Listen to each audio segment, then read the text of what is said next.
Good morning. It's time to cook with Susan Beck, and today we are going to make just the simplest recipe, Crockpot chicken and ranch. I love using my Crockpot once I go back to work in the fall as a teacher. It's just great to come home to meals that are completely ready to go. So today I am putting 2 thighs, 2 legs, and 2 wings into the Crockpot. You could feel free to put your chicken breast in there as well. But I'm going to save those breasts, and I'm going to have some chicken fajitas this week as well. So 6 pieces is good enough for my husband, and I will have a little leftover, in fact. All right, so those just go into the bottom of my crock pot. I'm going to wash my hands and show you what else we need for this easy, simple, but delicious recipe. Next, I am going to take some garlic cloves. I've got 2 of them here. This is a nifty little tool that if you stick them inside this little silicone roller, you can get the skins off of those cloves. All right, that papery wrapper came nicely off this one here. So I'm just gonna cut off that little bad end and just slice through this as thinly as I can. And run my knife the other way through. And then just some chops back and forth to get these pieces tiny. That looks pretty good. I'm gonna add that garlic to my melted butter. Remember that was 1 stick of butter. And then into there is going to go a dry ranch packet. You can buy this in the salad dressing section of your grocery store, but this is just a powder version of the ranch. And then we're going to stir that together. And we're going to pour half of it over the chicken. The other half will go on top of our vegetables. Now, before we put that on top of our vegetables, we're going to add a 1/4 cup chicken stock. Now today I'm just using a 1/4 cup of water and a 1/2 teaspoon, or even a little bit less here, of some granulated chicken stock. You can use the chicken stock right out of the box. When I only need a little bit and I don't have a box open, it's just simplest to use these granulated bouillon type of cubes would work as well.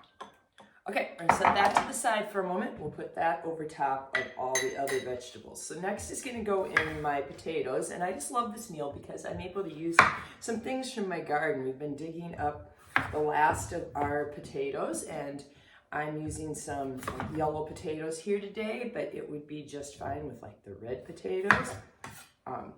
Whatever you prefer or whatever you have in the house. Remember, that's the great thing about cooking. You really can swap out what you use, and these recipes just really aren't that fussy unless you're baking. Then your proportions and things do make a difference.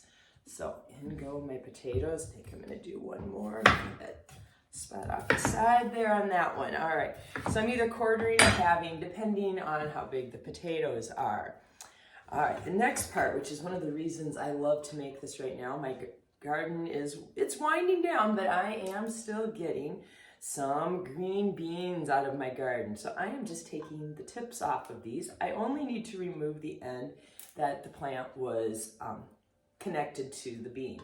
I don't really have to worry about the other end. So off come all my ends. Notice I am just leaving these whole and laying them in my crock pot. Oh, look at those beautiful beans and potatoes. Last step, we've got that ranch, that melted butter, a little chicken stock, and some garlic that all gets poured over the top of the vegetables now. Those will just add some great, great flavor to this Crockpot chicken and ranch.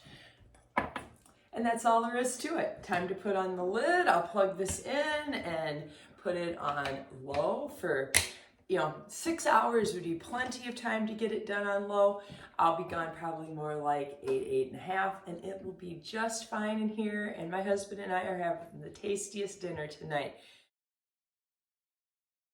Well, I just got home from school, and the first thing that hit me was the great aroma coming from this crock pot full of chicken and potatoes and beans with our ranch dressing on the top. And it looks just fantastic. Now, this part is completely optional, but we do have a nice sauce going on in there. And I like to just take a couple tablespoons of cornstarch and I don't know, maybe a quarter cup, third cup of milk, and just make a little roux or white sauce so that it becomes a little bit more of a gravy that I can drizzle over my potatoes. Now this would be optional because that buttery good sauce could just be drizzled over your potatoes just like it is.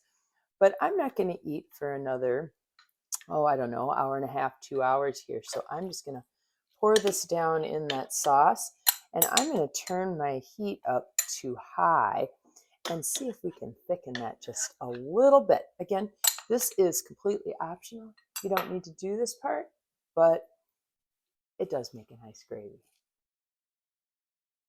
All right, it's time to dig in. Oh, I'm looking forward to having this meal again tonight. So I'm just going to scoop out all of the potatoes and probably use a tongs here to bring out my green beans. Yum, yum, yum. Time to grab a piece of chicken. Oh my goodness, it's just falling apart. This chicken is so, so tender. All right, let's grab a fork and give it a try. Oh. You know, I never thought about butter and ranch dressing on green beans before, but it is fabulous. We've got some of that gravy down in there to dip the potatoes in. It's just so buttery. And best of all is that chicken. I mean, it's just falling off the bone here. I mean, it's just so tender. It just pulls apart. Yum, yum.